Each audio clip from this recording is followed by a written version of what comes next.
एक बहुत बड़ी साजिश 2014 के बाद जितने सारे इलेक्शंस भारत में हुए हैं, उसमें स्टेट हो या नेशनल हो, ईवीएम का बहुत बड़ा हाथ रहा है।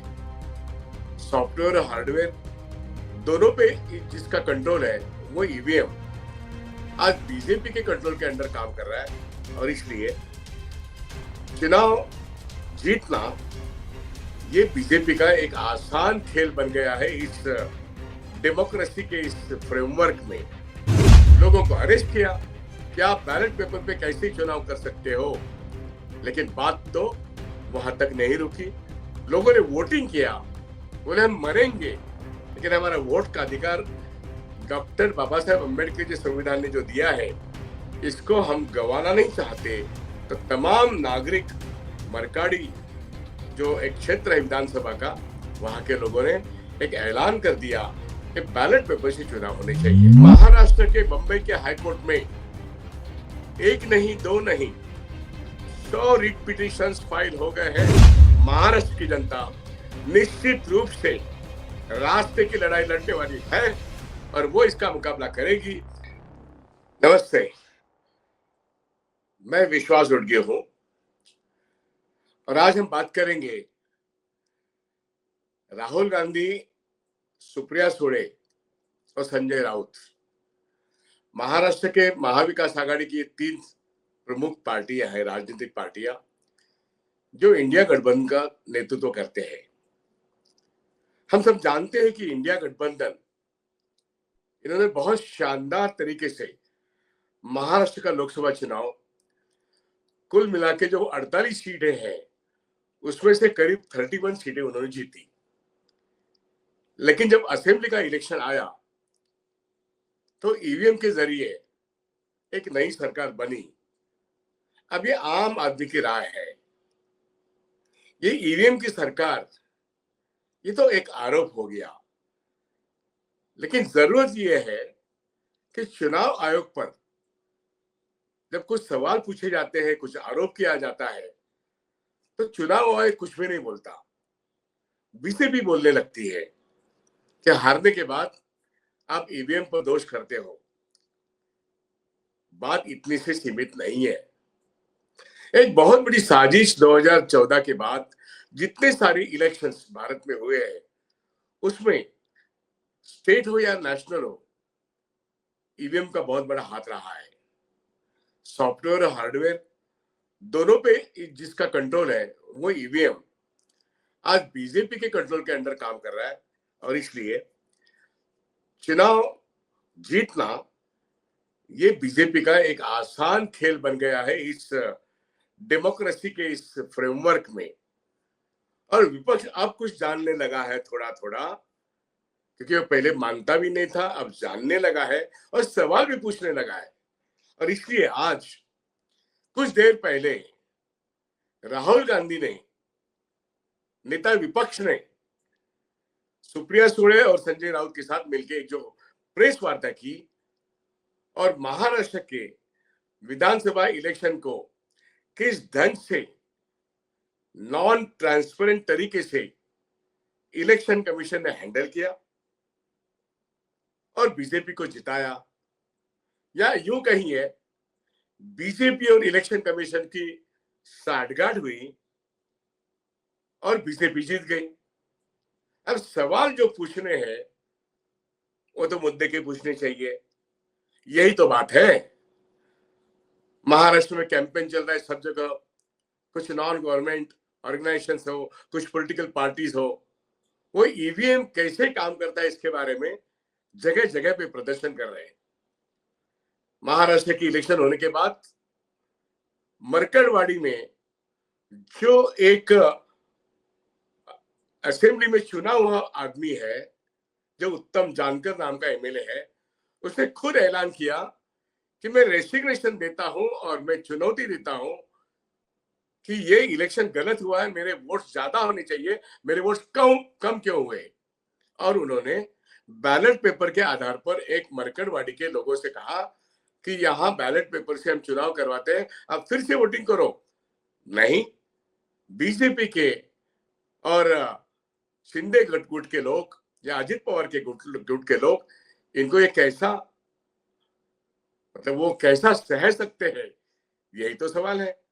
उन्होंने तो पुलिस भेज दी, लोगों को अरेस्ट किया कि आप बैलेट पेपर पे कैसे चुनाव कर सकते हो। लेकिन बात तो वहां तक नहीं रुकी, लोगों ने वोटिंग किया, बोले हम मरेंगे लेकिन हमारा वोट का अधिकार डॉक्टर बाबा साहेब अम्बेडकर के संविधान ने जो दिया है, इसको हम गंवाना नहीं चाहते। तो तमाम नागरिक, मरकाड़ी जो एक क्षेत्र है विधानसभा का, वहां के लोगों ने एक ऐलान कर दिया कि बैलेट पेपर से चुनाव होने चाहिए। अब मैं बात जो कर रहा था कि आज राहुल गांधी ने दिल्ली में पार्लियामेंट सेशन जारी है और प्रेसिडेंट के एड्रेस के बाद उन्होंने आज तक के इतिहास में एक सबसे बेहतर ऐसा भाषण किया जो देश का विजन बताता है। लेकिन उस भाषण में सिर्फ नरेंद्र मोदी के ऊपर एक टीका टिप्पणी नहीं थी, बट उन्होंने एक विजन कैसे होना चाहिए इकोनॉमी को डेवलप करने का, इसके बारे में भी बात किया। लेकिन साथ साथ उन्होंने ये कहा कि इलेक्शन कमीशन महाराष्ट्र में बीजेपी को किस तरीके से इलेक्शन जिताता है, इसके लिए हमने कुछ सवाल पूछे हैं, इसके जवाब हमें चाहिए। वो बाहर भी बोले थे, वो पार्लियामेंट के अंदर भी बोले, और आज प्रेस कॉन्फ्रेंस में उन्होंने तो ऐसे सवाल पूछे जिसका जवाब देने के लिए अब जनता के सामने इलेक्शन कमीशन को जनता कहेगी इलेक्शन कमीशन हाजिर हो। राहुल गांधी, संजय राउत और सुप्रिया सुळे, मतलब महाविकास आघाड़ी के नेतागण को उनके सवालों के जवाब दो। ये हमला बोल अब महाराष्ट्र की जनता की तरफ से निश्चित रूप से राहुल गांधी ने एक सबसे बड़ा अटैक किया है। चुनाव आयोग हाजिर हो, ये तो ऐलान है, लेकिन चुनाव आयोग हाजिर नहीं होता है और नॉन ट्रांसपेरेंट तरीके से सवाल नहीं देता है तो आगे की बात है। लेकिन सवाल क्या पूछे राहुल गांधी ने? वो सवाल सीधे तरीके से, पहला सवाल कि इलेक्शन लोकसभा का हुआ, महाराष्ट्र के लोकसभा में 48 में से 31 महाविकास आघाड़ी मतलब इंडिया गठबंधन के लोगों ने जीता। कांग्रेस सबसे बड़ी पार्टी आई और उनके उस वक्त के वोट जो है, लोकसभा में कांग्रेस ने जितने वोट लिए, लोकसभा में अन्य पक्ष गठबंधन के लोगों ने जितने वोट लिए, वो वोट्स असेंबली इलेक्शन में बरकरार है। राहुल गांधी का कहना है, नेता विपक्ष का कहना है, कांग्रेस के वोट्स यदि 1,32,00,000 है तो शायद उसमें 2 लाख कम होंगे, लेकिन वो इंटैक्ट है असेंबली में भी। फिर हमारे कैंडिडेट्स कहां पर हारे? शिवसेना के कैंडिडेट उद्धव बाळासाहेब ठाकरे के कहां पर हारे? और राष्ट्रवादी शरद पवार गुट के उनके कैंडिडेट कहां पे हारे? उन्होंने कहा कि देखिए कि लोकसभा के इलेक्शन के बाद 39 लाख वोट्स महाराष्ट्र के वोटिंग लिस्ट में जो 288 असेंबली कॉन्स्टिट्यूंसी है, उसमें चुनिंदा कॉन्स्टिट्यूंसीज जहां पे बीजेपी जीती है, उन्हीं कॉन्स्टिट्यूंसी में बहुत बड़े पैमाने पे ये 39 लाख वोट्स ऐड हो गए। ये उसी कॉन्स्टिट्यूंसी में ऐड हो गए और वही वोट बीजेपी को जिताने में कामयाब है। मसलन कामठी नागपुर का एक असेंबली है जहां पे 35 वोट्स कांग्रेस के उतने ही है, लोकसभा में उनका कैंडिडेट जीता, लेकिन उस विधानसभा क्षेत्र में अब बीजेपी का जो उम्मीदवार जीता है उसको 35,000 वोट्स लोकसभा और विधानसभा के बीच में 5 महीने के अंदर कामठी विधानसभा क्षेत्र में 35,000 वोट्स कहां से आए? वो वोट्स कहां से आए? वैसे ही जितने भी बीजेपी कैंडिडेट या शिंदे गुट के कैंडिडेट या फिर अजित पवार गुट के कैंडिडेट जीत के आए हैं, यहां पे ये 39 लाख वोट से प्रोपोर्शनेट जिताने वाले जो वोट्स है वो कहां से आए? ये सवाल राहुल गांधी जी ने पावर पॉइंट प्रेजेंटेशन किया, फिक्शन नहीं, फैक्चुअल प्रेजेंटेशन किया और पूछा क्या अब तो चुनाव आयोग इसका जवाब देगा कि 39 लाख वोट्स जो हिमाचल प्रदेश की पॉपुलेशन के करीब करीब उतना ही है, वो वोट्स ऐड होते हैं महाराष्ट्र के असेंबली कॉन्स्टिट्यूंसी में, जहां पे महायुति के लोग कॉन्टेस्ट कर रहे हैं, मतलब बीजेपी। तो ये मामला क्या है? हमने बहुत बार सवाल पूछा, बहुत चिट्ठियां लिखी, जवाब नहीं मिल रहा है। इसे पार्लियामेंट में कहा और आप हम प्रेस कॉन्फ्रेंस में कह रहे हैं अब तो जवाब दोगे। जवाब नहीं मिलेगा तो ये इन्वेस्टिगेशन जारी रहेगा, ये उनकी बात सबसे अहम है। तो यहां पे कैसे है, महाभारत के युद्ध में ये देखो सूर्य, कौन बोलता है? ये श्री कृष्ण कहता है, ये देखो सूर्य जयद्रथ, ये सूर्य देखो, और अर्जुन ये सूर्य जयद्रथ को देखो। बाण चलाना अर्जुन ने उसी मौके पे किया और फिर जयद्रथ का वध हुआ। ये है बात राहुल गांधी की, महाविकास आघाड़ी की। इलेक्शन कमीशन आज बीजेपी से हाथ मिला के, आज बात ये चल रही है इलेक्शन कमीशन बोलेगा नहीं, बीजेपी बोलेगी और इलेक्शन की कमीशन के रूल्स भी चेंज करेंगी। चंद्रचूड़ ने कहा था एक ऑर्डर में कि भाई आप इलेक्शन कमीशन के चेयर में सुप्रीम कोर्ट का जज रखो, नेता विपक्ष रखो, और फिर सरकार की तरफ से प्राइम मिनिस्टर होगा। ये 3 लोगों की कमेटी होगी। लेकिन ये ऑर्डर सुप्रीम कोर्ट में आने के बाद नरेंद्र मोदी की भाजपा सरकार ने क्या किया, एक नया कानून बनाया और उसमें से चंद्रचूड़, उस वक्त वो सुप्रीम कोर्ट जज थे, उन्हीं को निकाल दिया। रह गए कौन? प्राइम मिनिस्टर खुद रह गए, लीडर ऑफ द नेशन रहेगा, लेकिन अमित शाह ऐड हो गए होम मिनिस्टर। तो 2 बीजेपी के, एक लीडर ऑफ द अपोजिशन।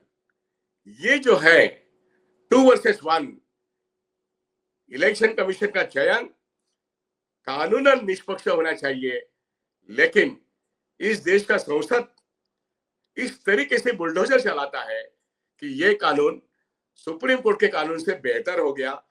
और संसदीय परंपरा कि जज कैसे चुना जाता है, इलेक्शन कमिश्नर कैसे चुना जाता है, ऐसी मान्यताओं को, जो मान्यताएं संविधान के कानून से है, उसी को मरोड़ दिया बुलडोजर लगा के।